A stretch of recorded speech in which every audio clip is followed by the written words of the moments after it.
বাংলা তথা হিন্দি চলচ্চিত্র জগতের একজন স্বনামধন্য অভিনেতা তথা নায়ক বিশ্বজিৎ চট্টোপাধ্যায় আমাদের মহানায়িকা সুচিত্রা সেন সম্পর্কে যে সমস্ত কথাগুলি আনন্দলোক ম্যাগাজিনকে দেওয়া সাক্ষাৎকারে বলেছেন, সেই সমস্ত অজানা তথ্যাদি নিয়েই রয়েছে আজকের বিশেষ প্রতিবেদন। আর আপনারা রয়েছেন এই মুহূর্তে the legend and history 365 YouTube চ্যানেলের পর্দায় দিবার্গর সাথে। তো চলুন বন্ধুরা, আনন্দলোক ম্যাগাজিন থেকে এই সমস্ত অজানা তথ্যগুলিকে একটুও বিকৃতি না করে আপনাদের সামনে তুলে ধরা যাক। বিশ্বজিৎ চট্টোপাধ্যায় মহানায়িকা সুচিত্রা সেন সম্পর্কে বলতে গিয়ে জানিয়েছেন, প্রতিটি বাঙালির স্বপ্নের নায়িকা সুচিত্রা সেন। যদিও ওর সঙ্গে সেরকম কাজ করা হয়নি, তবে একটি ছবির জন্য সুচিত্রার সঙ্গে কাজ শুরু করি। যদিও পরে আমাকে ছবি থেকে বাদ দিয়ে দেওয়া হয়। ছবিটির নাম ছিল হসপিটাল। একটি পার্শ্ব চরিত্র ছিল আমার। একটি শট ছিল যেখানে আমি ওর হাত চেপে ধরব। এদিকে ওর হাতে কাঁচের চুড়ি ছিল।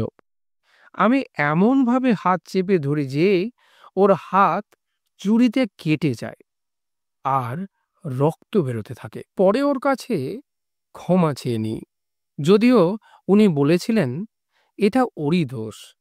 এরকম একটি দৃশ্যের শ্যুটের সময় ওর উচিত হয়নি হাতে কাঁচের চুড়ি পরা।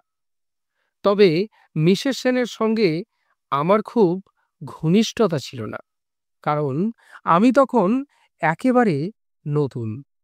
আর সেই সময় উত্তম কুমার সুচিত্রা সেন বাংলা ছবির প্রতিষ্ঠিত জুটি। আমি তখন সকলের কাছে কাজ চেয়ে বেড়াচ্ছি। প্রচুর প্রযোজক আমাকে রিজেক্ট করে দিচ্ছেন।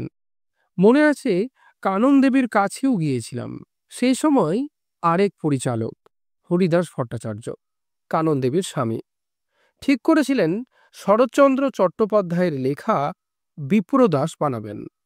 উত্তম কুমার এবং আমাকে নিয়ে ছবিটা করার কথা ছিল।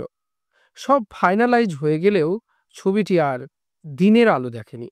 তবে মিসেস সেনের কথা বলবো, she was an iconic heroine. আমরা অ্যাডভান্স টিকিট কেটে ওর ছবি দেখতে যেতাম। শিশুশিল্পী হিসেবে বুম্বার প্রথম ছবি ছোট্ট জিজ্ঞাসার মহরতের দিন উনি পাশের ফ্লোরেই শ্যুট করছিলেন। নিজে থেকেই আমাদের ফ্লোরে এসে অনেকক্ষণ গল্প করে যান। ওর বাড়ির এক অনুষ্ঠানেও গিয়েছিলাম, তবে পুরোটাই খুব ফর্মাল সম্পর্ক ছিল। তো বন্ধুরা, এই ছিল বিশ্বজিৎ চট্টোপাধ্যায়ের থেকে পাওয়া মহানায়িকা সুচিত্রা সেন সম্পর্কিত কিছু অজানা তথ্যাদি।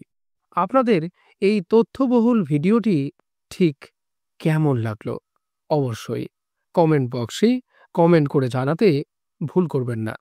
আর চ্যানেলে নতুন হয়ে থাকলে সাবস্ক্রাইবের পাশাপাশি পাশে থাকা বেল আইকনটিও প্রেস করার জন্য অনুরোধ রইল। নমস্কার।